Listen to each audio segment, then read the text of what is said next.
All right. Welcome in, everybody, to the Thursday edition of Daily Bread, coming at you live right at 10:10 on the East Coast. We missed the early games, unfortunately, by 10 minutes. Morocco's up 1-0, so maybe we'll have some live betting potential here by the end of the show to keep seeing how these matches roll on. But we got another group stage of the final matches in the World Cup. We got a mini loaded college hoop slate with some Big East, Big 12 matchups. And then the Pac 12 is already starting their conference play tonight. And then we'll end it up with the Patriots versus the Bills. It's all sponsored and powered by the Wise Guys Diamond Club. Be sure to be hopping into their DMs for a weekend, week, or month package. We're live on Twitter. Hit that link up in the title if you want to be featured in today's show with Eddie and the rest of our subs out there. Yes, sir.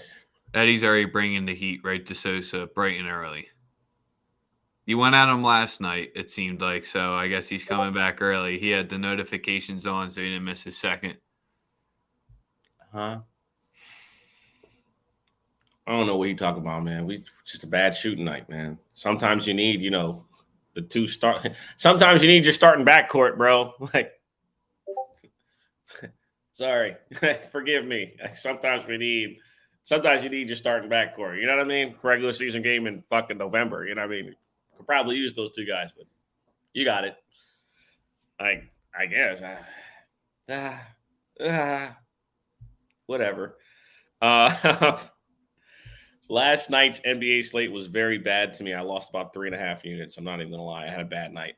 And a little less than that, like 3. NBA has been weird, man. You have your great nights, you have your okay nights, and then you just have nights like last night where you have a huge slate, and it just it didn't go. I mean, I had the 6 in the Bucks game that pushed. Just some unfortunate beats, but the game is the game. We're right back on it. I'm ready to get started today, though. What are we on first? World Cup? What we talking first? Yeah, I was about to say we can go with the World Cup. You can potentially give out a goal scorer in any of the games since they're still rolling out there. Morocco trying to take the top spot in the group here because if the results hold, they would be number 1. I don't think anybody had that out there. I like Croatia to win. I want Croatia to win really badly. Croatia almost scored like the first minute of the match, too. Hey, you're finally buying into the Euro squad that I hyped up the whole time. I mean, it's really, listen, they were in the final of the last World Cup, okay? Hold on now. We weren't streaming then. Right. So that's what I'm saying. Like, we didn't even know each other then. We're riding out the corpse of Modric till his legs give out because regardless. It's 37, man. The guy looks fucking phenomenal. He really does. I mean, he controls just his ability to control pace and just be the engine for a team at his age is insane. As far as these 2 World Cup matches that are going to come on a little bit later, I like Germany's team total. I like Germany to score at least 3 goals today, man. I don't know where going out on a limb with that one. Yeah, I think total sitting at 3.5 at -113 in that Germany-Costa Rica game. And we saw what happened to Costa Rica against Spain, but then they completely bounced back against Japan. So this group has just been chaos. Yeah, I like Germany to come out here and put it on Costa Rica and figure out a way here today. Germany's been rather disappointing to start this tournament. I don't know if you would agree, but they've been rather disappointing. The first 50 minutes or 55 minutes of that first game, they're looking like the old Germany as of late, rejuvenized, and then a switch has flipped, and it hasn't looked like the same side since. Pulling out the draw against Spain is huge, though, because we've seen teams talked about it last night on Straight Bet Sports with Jose and Ian. Shout out to those guys thanking me for having me on, but we've seen teams blow their load, for lack of better words, in the first 2 games and have nothing in the tank. And then, reversely, we've seen teams completely play for the 3rd game and put all their eggs into a basket. USA worked out for them. Mexico did not work out for them. Almost came down to how many yellow cards they drew, because that's what situations you put yourselves in. Here with Germany, do or die situation, man. If Spain, Japan ends in a draw, then maybe they can get a good enough goal differential. So you attacking the team total might be the smartest way to attack the Germany matchup here. As long as Navas doesn't stand on his head again. One game he did not. One game he did. Absolutely. And then obviously in the Spain match, we're rocking with Spain. Obviously, Are we? Are we? We are. Why Morata gets on the score sheet today. And so does Marco Asensio, plus 200, plus 115. Alvaro Morata, plus 115. Marco Asensio, plus 200. I got Spain putting it on them. I know people think, oh, Japan's going to fight, blah, blah, blah. I like Spain. Spain has been rather impressive to me. I don't know about you guys, but they've been, they won the first game relatively easily. I think, my favorite words to say here. I think we're going to see a professional jogging match in this third leg here. Neither of these teams are going to expose themselves too much because they both will maybe get through with the draw. Maybe Japan throws it on as of late. So I think this is your potential one of your best first half draw spots, because I didn't hear you say it about either of these games. I really like it in this Spain-Japan game. Mo, I don't think you're as crazy. The Japan money lines, I don't know if it's crazy, but I can get a 1.25 sitting out there at minus 110 on the Asian handicap for Japan. Kind of want to be there. The under is sitting at 2.5 at minus 110. I'll lock that in. Under 2.5 minus 110. And just for record keeping sake, Sosa, 2-2 in the World Cup, 2-0 when betting on the USA games, 0-2 when betting on non-USA games. So let's see. We shall. Other than that, babies cost us the money in the one, so that's all right. That's how Canada is going out this tournament. That's a shame. Everyone's darling. Everyone's darling. Yeah. Well, France is going to go back to back anyway, so it don't matter. All right. Started off. I know you probably didn't look too much at the college slate, but Texas versus Creighton. You don't have to look much at that. Texas at home, laying 6.5 still, or has it moved up to the 7.5 marker line here? Chris Beard laying a huge number. Yeah, it's still 6.5. Total sitting at 138. So this is one of our dead numbers that we like to talk about here. But is it not enough points, and does Texas run this one out by double digits? Bro, I'm not betting against Texas. I said multiple times on this show that Texas is going to win a championship within 3 years of Chris Beard being there. He is very much ahead of schedule. He's very much. They can score points. That was the biggest knock on Chris Beard teams, right? Like, can we get enough points? Can we enough points? Can we enough points? We know we're going to play great defense. They have that now. It's going to be difficult to. It's going to be difficult, in my opinion, to match up all season with this team. So I like them to cover for sure. I think Craig, you said Chris Beard at the crib.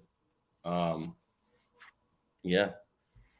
Yeah, I really want to play the over here at 138. My only concern is Creighton. They haven't played with a lot of pace. They usually aren't flying up and down the court. But Texas, one thing they've done this season, and one thing that they'd always done under Beard last year, is they're limiting the number of field goals that they're attempting with the amount of turnovers they're forcing, and with the slower possessions, and making them bleed 20 to 25 seconds off the shot clock, and usually putting up a poor shot here. 6.5 on the team.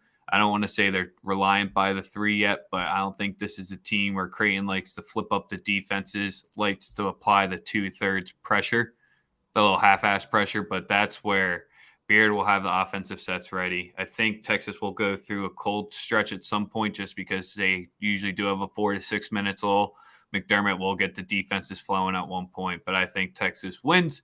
I think it goes over 138, so I'll play that at minus 110 here. Yes, sir.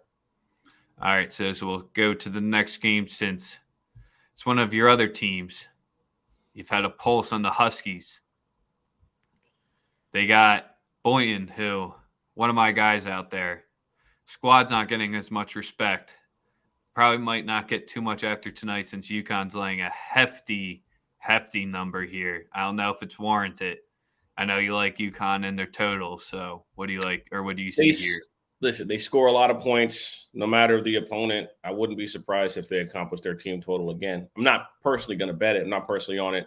Oklahoma State, I don't have enough on them personally to know. I know that when I see Connecticut's total, I think is at like, what is their total at? Their total's at 73.5. I actually like that number. Seeing that it's under 80, I'm inclined to take it. Over 73.5 at -118, definitely worth the bet. This is a team that is averaging well over 80 points a game. So I would not be surprised to see them 70. It's weird to me because Tennessee's number yesterday was 83.5, and I took the under and hit. Even though they were Oklahoma playing State likes to push it too.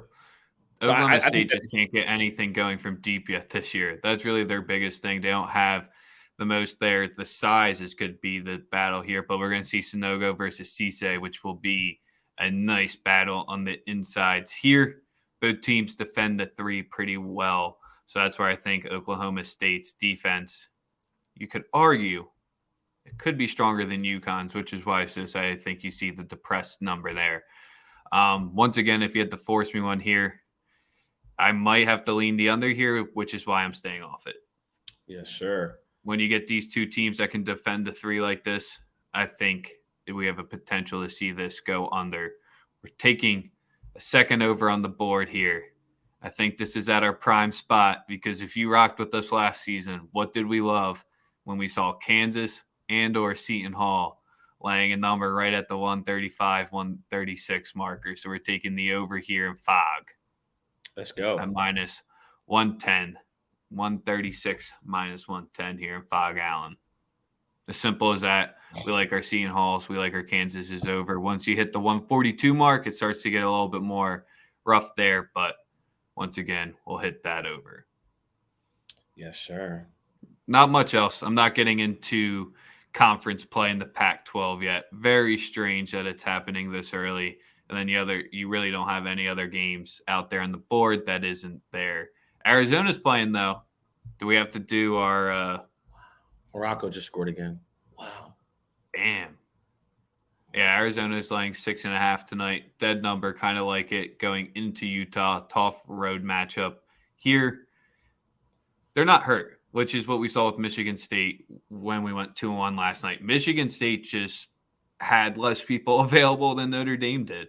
And that's kind of where, when you play those many games, lose two guards, not surprised Michigan State got run out last night. Love it. I love it. Let's get to Thursday night football to wrap up the show.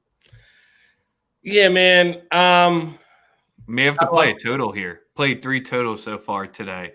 May have to go with a 4th here. But what are we liking for the Bills?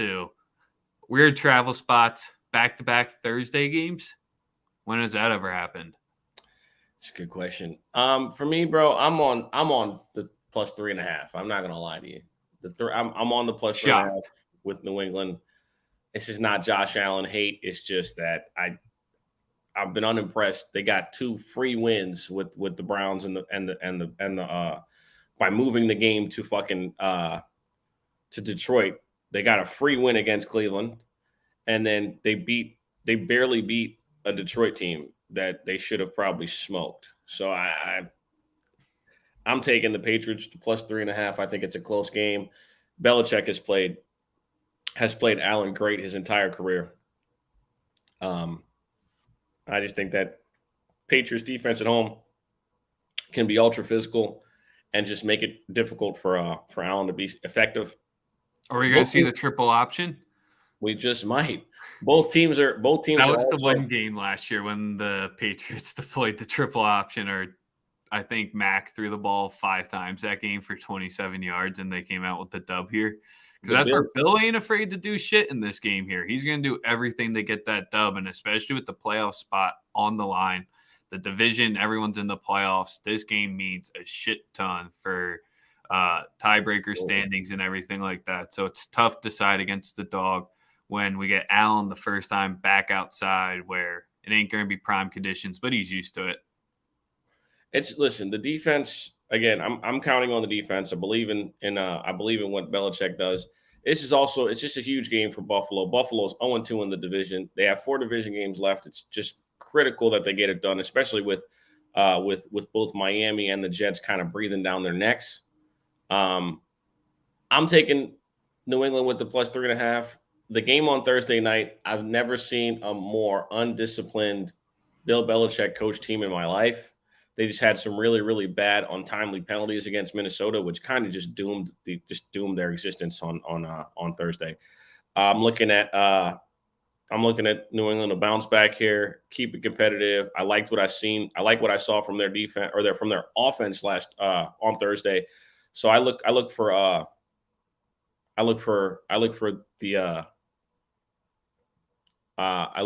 New England to come out here and be ultra competitive. As far as props, I'm going to go with a TD score. I like I'm liking Gabe Davis tonight. Gabe Davis plus 220 ATD. I think they have a very good plan for Diggs. They'll do a lot of what they did with Jefferson last week. I think Gabe Davis gets in the end zone at plus 220.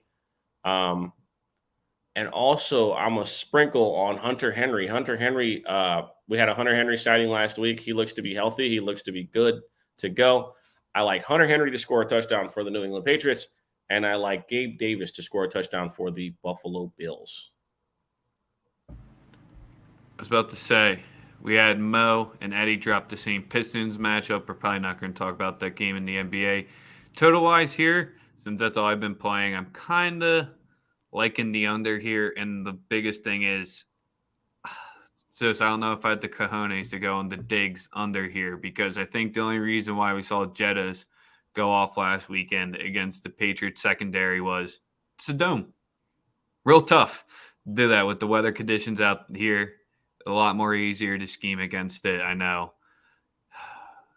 One big play just kills the Diggs under, but that's my lean of the show is the Diggs receiving yards under. Yeah. And someone just asked me, didn't Van Vliet just get an extension? Didn't he just get an extension for like 4 years, 115 M's or something like that? What is he talking about? I just saw the question in the comments. Yeah, bro, listen, as far as this matchup, it's a divisional matchup, which we've seen extreme variance. We've seen Bill Belichick go to Buffalo and beat the shit out of Josh Allen. We've seen Josh Allen come to New England and beat the shit out of the Patriots. So, as far as I'm concerned, I think it's not, like I said, a competitive, close game. And shout out to Bezos for having it on Amazon Prime. People in the complex, I was just kept muting myself because the leaves are going wild right now outside.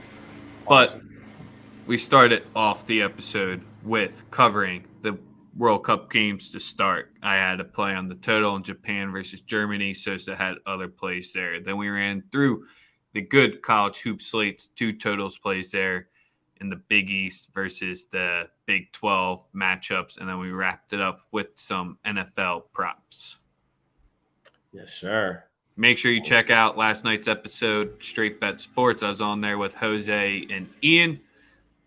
Can't believe Ian has to take a step away, but he's producing some great content with Jose out there. So we know Jose is going to keep it up and keep producing that quality content on Guerrilla Sports. So make sure you be checking out him. Make sure you're DMing and tapping into the Wise Guys Diamond Club. We appreciate everyone who liked, retweet, followed, and subbed today's episode. We'll be back at you live tomorrow for some Friday night plays. We got USC versus Utah for the Pac-12 championship, which will have huge playoff implications. So I finally going to have to make Sosa talk college football with me other than Trent Dilfert quickly yesterday at the end of the show. And then Saturday, put me on the spot yesterday. What we're doing for paid for play since the USA game is going to be happening during the episode. And then Sunday, you already know, Sunday morning quarterbacks coming at you live. Yes, sir. You want to yell at anybody before I click the end button?